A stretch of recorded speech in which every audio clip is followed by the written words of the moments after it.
Fathers of Nations by Paul B. Vitta, Chapter 5. Before Dr. Afolabi was invited to Banjul to serve as advisor to a summit of heads of state, he had previously been invited by the Foundation for Democratic Rule in Washington to give a keynote address at an annual conference. For his wife Pamela, the invitation by the foundation had been a godsend. It had brought her an opportunity to redeem herself. In over 6 years, she had not been to see her father, a widower who lived alone in Boston. Now she would get to see him at last. So, canceling all of her other engagements, she rode on the back of the foundation's offer to pay for her husband's travel and paid for her own so she and he would visit her old man together. The old man was not in when they arrived. Pamela knew where he hid the key to his house whenever he stepped out, so she got it and let herself in. Abiola followed her with the luggage but did not stay. Stiff of body after the long flight from Nigeria, he went out to loosen up instead, only to stumble upon a scene he would swear to himself never to disclose to his wife. Early summer had roofed Boston with a cloudless infinity of horizon to horizon blue. Bostonians reveling in that good weather were out in thousands. Dr. Afolabi took them on. He plunged into their midst as if he was one of them. Inhaling greedy breaths of the day's clean air as he walked, he absorbed everything he saw.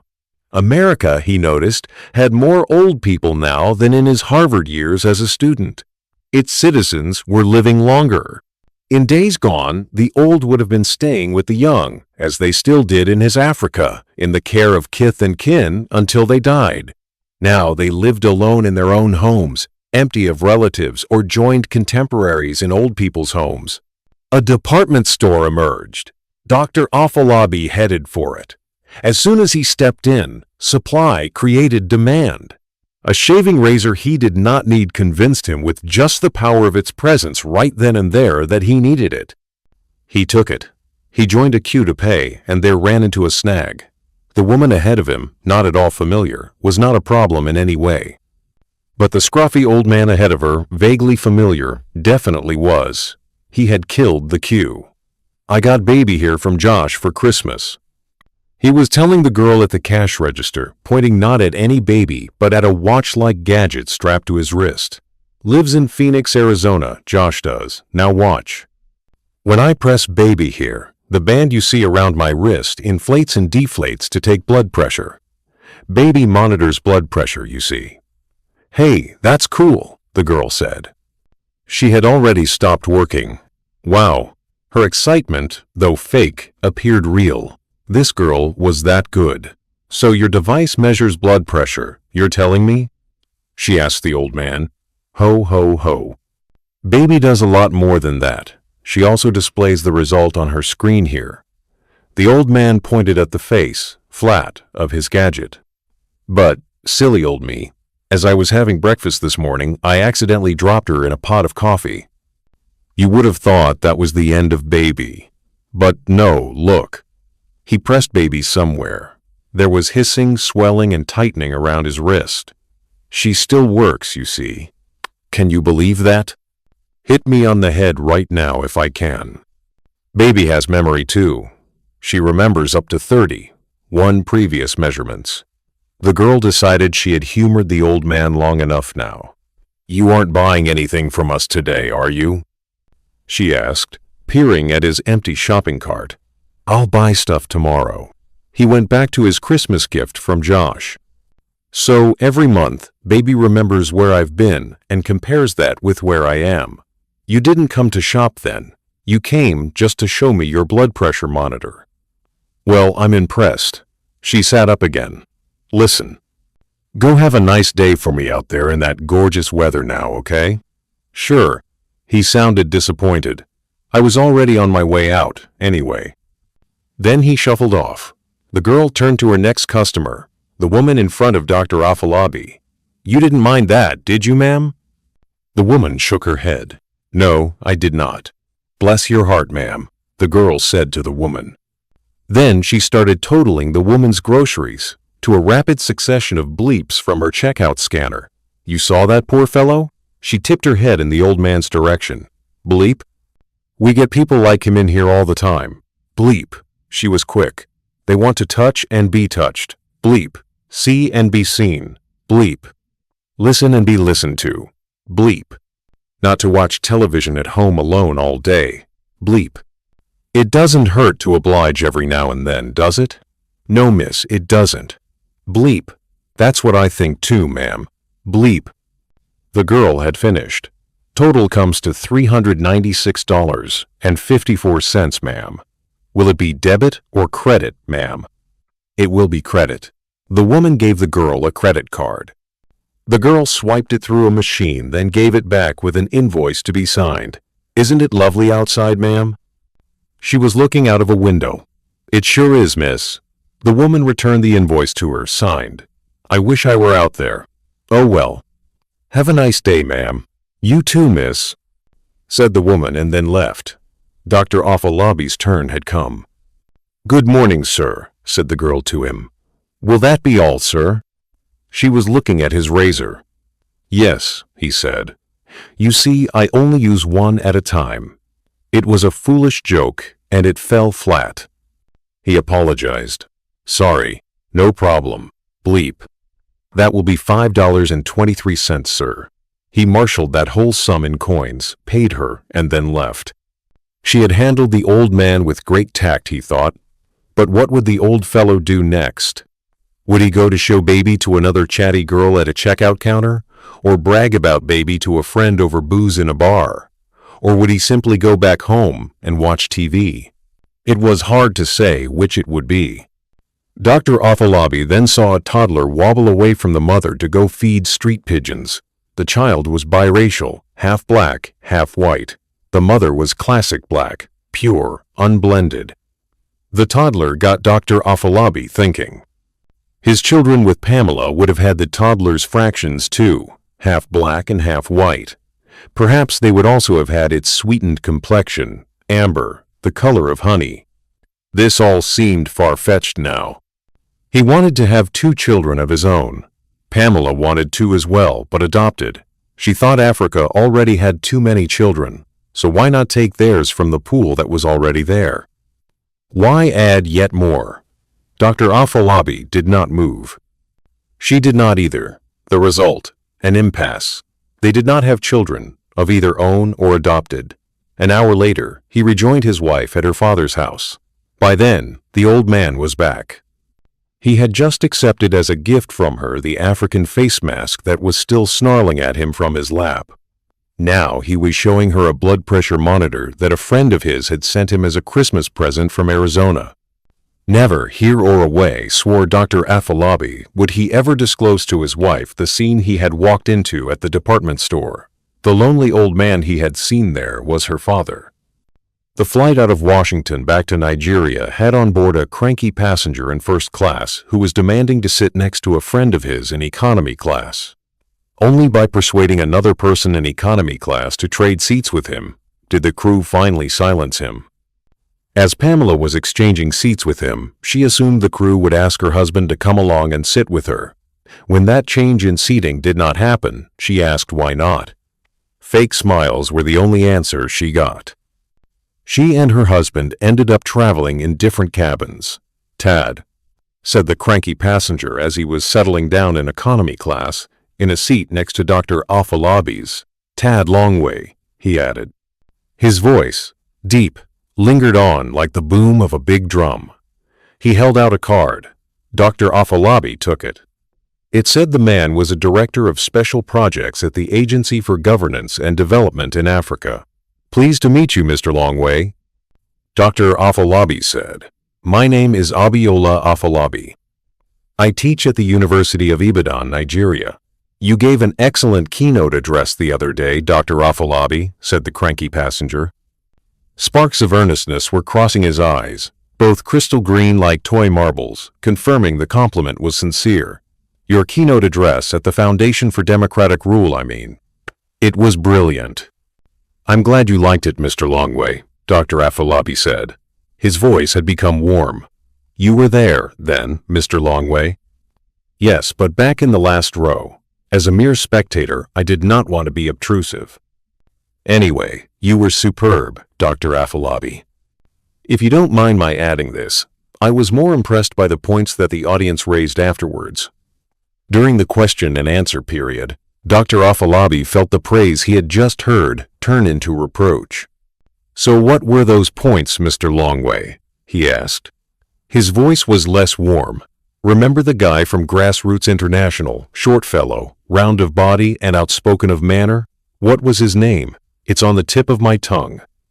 "You must mean the fire eater who kept accusing me of looking for answers where I shouldn't even look," Dr. Afolabi said. "Exactly, that's our man." "Yes, I thought he was right on point, Dr. Afolabi." He too was unhappy with the present state. "Wait, the present state of what?" "Africa. I don't understand." "No problem. I'll spell it out for you. You see, Dr. Afolabi, Africa, in its present state, has two new arrivals: corruption and impunity. The first is a crime, the second protects from punishment. The second is another crime, the first rewards with kickbacks. That is Africa in its present state. Now, can it change? Tell me. Can it? Well, let's ask the law of will. What? Unless there is will to change, there will be no change. That is the law of will. Dr. Afolabi, I was wondering whether you might be interested in an adventure that is being sponsored by AGDA. Oh, I am sorry. Make that the Agency for Governance and Development in Africa. Its underlying idea is to mobilize our discontent with Africa, in its present state, into will to change it. This little meeting between us is not an accident then, is it, Mr. Longway? What's an accident, Dr. Afolabi? All events are but consequences of events that precede them. Now, what is this I hear about you serving as advisor at the next summit of Africa's heads of states in Banjul, the Gambia? You are well informed, Mr. Longway, Dr. Afolabi said. He had begun to see the green-eyed man in a different light. Yes, heads of state have invited me there to give them my views on Way Omega, he added. You know of Way Omega, no? Yes, I do. So what are they, your views? They are that the summit should go with Way Omega. It will change our style of doing business. Just think, no more military coups or rigged elections, no more civil wars or ethnic clashes.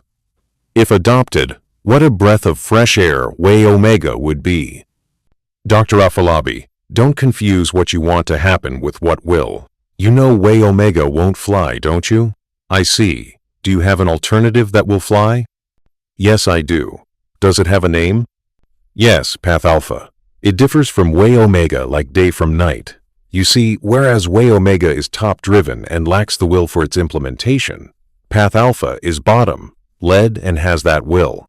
Now, to come to the point, we would like you to guide 4 Path Alpha travelers whom AGDA is sending as observers to the very summit you'll be going to serve as advisor.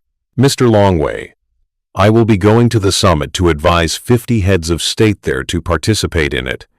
Not to mentor 4 travelers from AGDA, they're only to observe it. But where is the problem, Dr. Afolabi? You could look both at what Way Omega is recommending for adoption and at what Path Alpha is proposing as an alternative. If you are open-minded, that is. Of course I am open-minded. Then you'll accept our request. But let me be clear here. We are not asking you to defect from Way Omega to Path Alpha. You would be of no value to us if you did. Is that right? Yes. We need an entry point at the summit, and we'd lose it if you left Way Omega. I see. So here is what I want you to do, Dr. Afolabi. Go chew your cud for a day or two over this document. The stranger showed Dr. Afolabi a document titled Path Alpha. It has all the information you'll need to decide.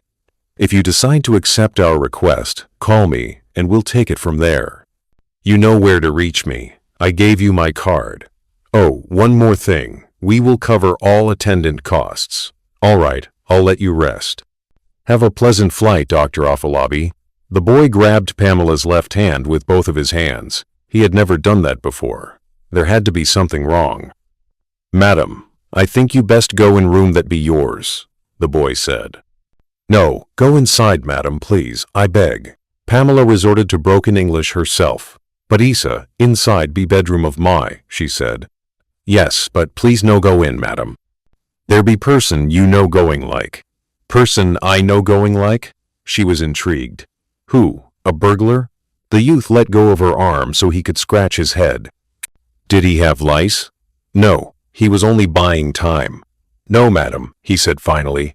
Not burglar. Then who is it? Aha. No, tell me now. I know. You forgot I go be coming home today, and brought friend be yours to room be mine. So inside room be mine now. Be house a friend. Be yours. You showroom be mine this now. You are a house a boy, no? Issa shook his head vigorously to deny the charge he had just heard mentioned. I so wrong what madam here saying now that me cannot even think it. Madam, in room not be friend of my.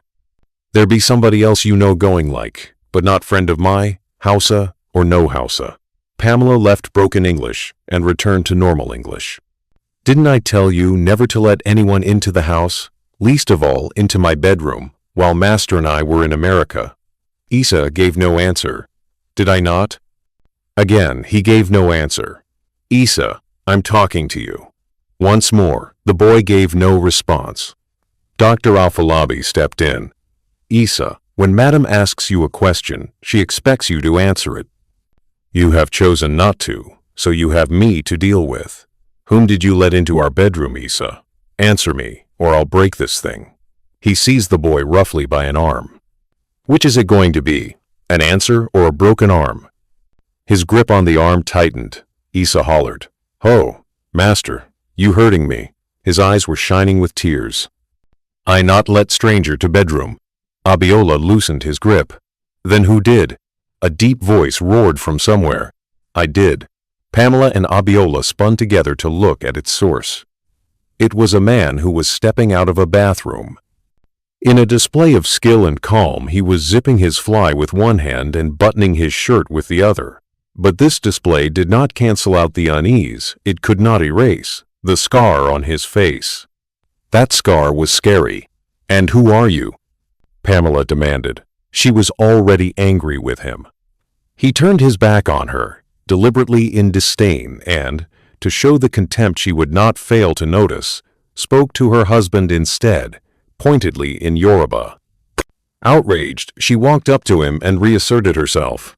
It's I who asked you a question, mister, not my husband. You ask who I am? He asked. I am me. The man then turned around to face her, showing her his scar. Horrified, she recoiled from him. Please go away, whoever you are, she told him. The man pressed his advantage. Abiola, better tell scared white woman you call wife what brave fighter I be, he said archly, again in English, for her benefit. Re-enraged, she resummoned her courage. Mister, you are in my house. You will show me respect and answer me directly when I ask you a question. So, once more, who are you? Before the man could answer, Dr. Afolabi spoke to him in Yoruba. Pamela was shocked. Abiola, so you know him? Her question was both a query and an accusation.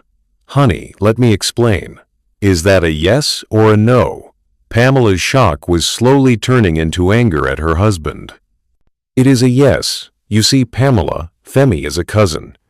He and I grew up together in Kaduna, so he is a friend too. Dr. Afolabi spoke to the man again, in English. What a surprise your visit is, Femi. Now, back to the business at hand. Who is in our bedroom? First, the man refused to answer the question. A moment later, he answered it, but in Yoruba.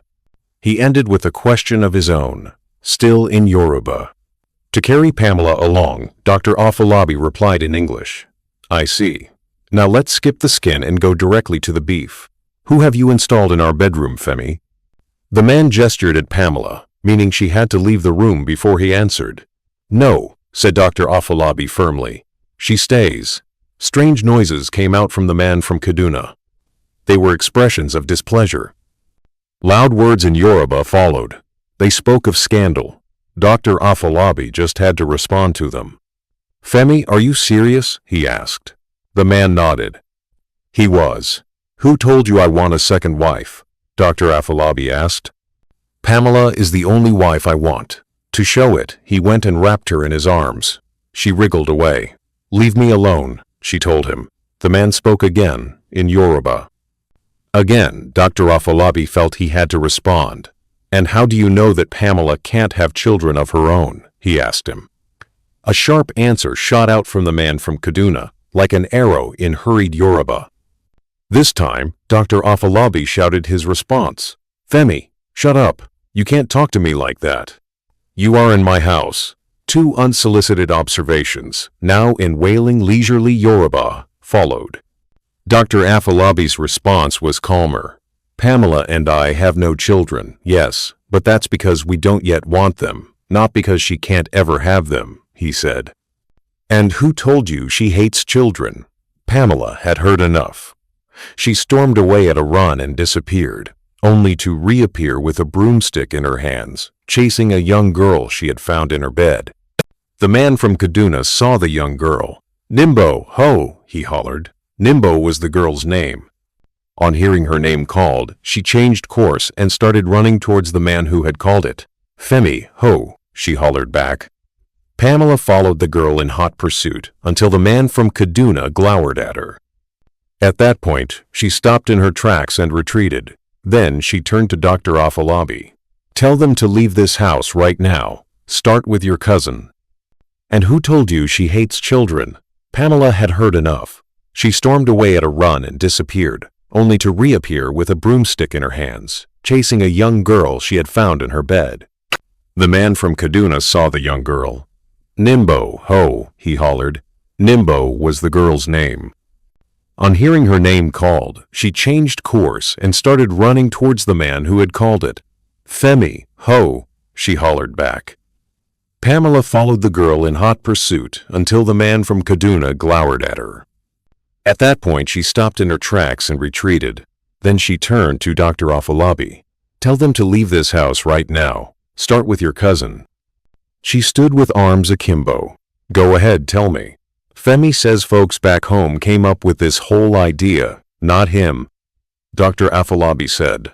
"So, if you want people to shoot, go shoot them. Not him, he is only their messenger." He remembered the girl.